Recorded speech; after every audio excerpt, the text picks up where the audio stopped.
Ada tabur Sirajul Talibin bab ilmi dia sampaikan, baru sampaikan adab. Ada tabur kitab Ihya Ulumuddin Funtan ila babul ilmi, baru sampaikan akhlak-akhlak yang lebih tinggi. Maka itu membuktikan salah satu sarana jalan tanya untuk beradab, berakhlak dengan akhlaknya Rasulullah, itulah butuh katanya kepada ilmu. Tanya harindu ke Nabi Muhammad, han cinta kepada Rasulullah sallallahu alaihi wasallam. Biasa andai dia tanya uronya, hana tak pelajari bagaimana tingkah laku beliau.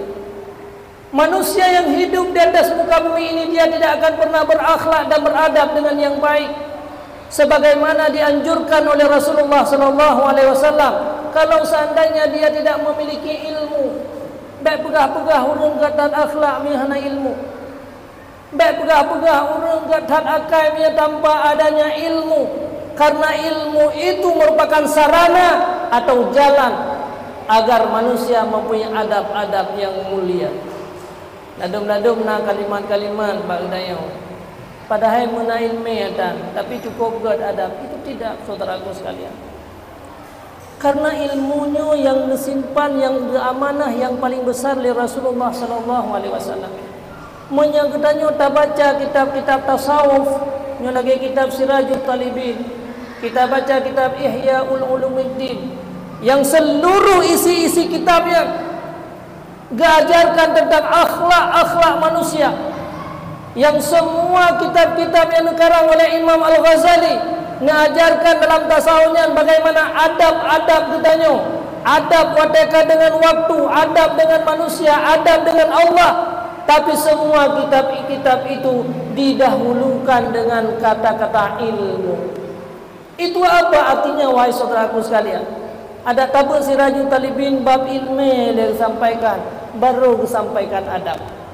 Ada tabur kitab Ihya Ulumuddin Funtan ila babul ilmi, baru sampaikan akhlak-akhlak yang lebih tinggi. Maka itu membuktikan salah satu sarana jalan tanya untuk beradab, berakhlak dengan akhlaknya Rasulullah, itulah butuh katanya kepada ilmu. Makanya wahai saudaraku sekalian, untuk jaga ahli ilmunya anak muda, hana mandu-mandu manusia yang dicipta di atas dunianya, yang dipersiap oleh Allah untuk menjadi ahli-ahli syurga. Hana mandu-mandu manusia yang menghirup udara dunianya, mereka dipersiapkan oleh Allah untuk menjadi manusia-manusia yang bahagia di akhirat.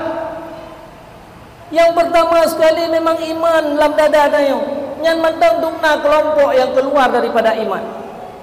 Setelah iman yang dalam dada dayo, hansep dengan imannya untuk sukses bahagia.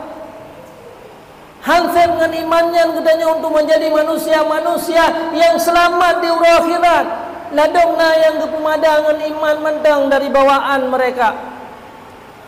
Makanya Rasulullah sampaikan dalam hadis, kullun nasi halki, manusia siapapun mereka, apapun jabatan mereka, sebanyak apapun harta yang mereka miliki, dimanapun mereka hidup, mereka merupakan manusia-manusia yang celaka dan mereka akan binasa.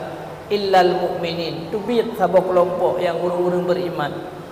Tapi kan entnan nepiyo hadis dari Rasulullah, wa kullul mu'minina halki, semua orang-orang yang hidup dalam keadaan beriman, lahir daripada keluarga beriman, udah dalam lingkungan orang-orang beriman, orang syik beriman, keluarga beriman, bahkan keluarga ulama alam, orang yang mengajar agama, keluarga mereka, orang tua mereka, tapi mereka juga akan binasa, kata Rasulullah.